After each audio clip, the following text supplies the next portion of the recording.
Pulse of the People, USC Trojans. Pulse of the People is a chem check that we do on fan bases after the season has ended, after the transfer portal recruiting cycle, and they're heading into spring. Next up, we got USC. So how I'm thinking of USC and how I interpret the fan base is, I hope you know what you're doing. It's Newman here in Seinfeld. I hope you know what you're doing. I think there is a willing to trust Lincoln Riley in this next year as he enters into the Big Ten waters. However, I think there's a lot of skepticism here. He's like, I hope you know what you're doing from the fan base.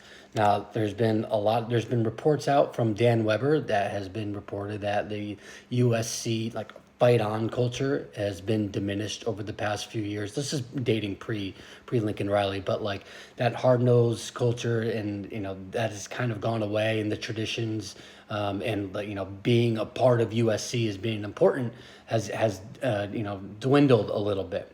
Now Lincoln Riley is making efforts to bring that back, making sure that USC is still one of the premier programs in the sport. Hired on defensive coordinator D'Anton Lynn from the crosstown rival UCLA. Great hire. D'Anton Lynn did a phenomenal job last year at UCLA. So I think he'll do a good job at USC. I don't think he has a ton of pieces to work with to bring the defense to where they need to get. But that said, they did not have that at UCLA either. I think they did a good job of getting these those players to their maximum potential. So with that, he'll bring in a new defensive philosophy, and they'll be practicing harder and taking some hits in practice. That's been noted that practice is going to be a big thing for them. Taking the next step and being physical there. They have 7 of the 11 incoming transfers are on the defensive side. So there is, it's very apparent that they're taking defense very seriously this year, or they're attempting to take defense very seriously this year.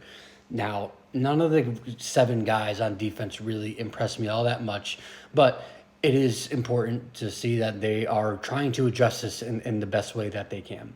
Now, on the flip side of the portal, they've lost a lot of people. They've lost about 20 people and some key pieces, really.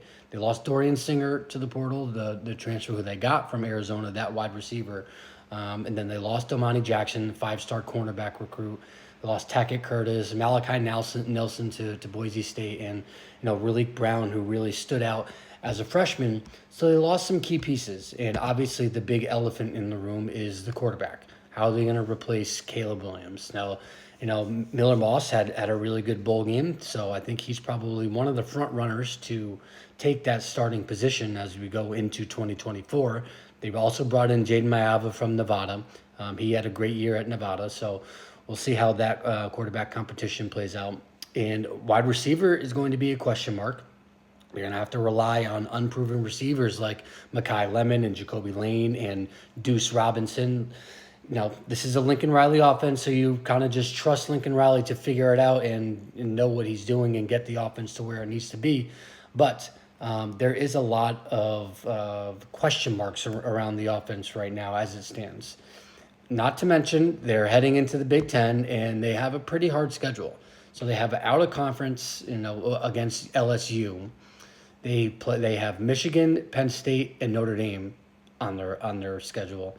So and the LSU and Michigan games, those are 2 of the first 3 games of the season. Now that's really important.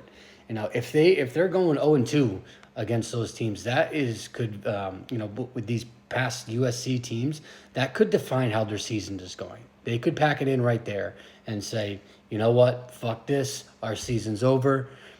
We lost 2 games already. What's left to play for? So that will be really really important how they play against those 2 teams, but also the results of those 2 teams, and more important than that, how they respond. So overall, I think I think if this is a failed year, what do you have to look forward to?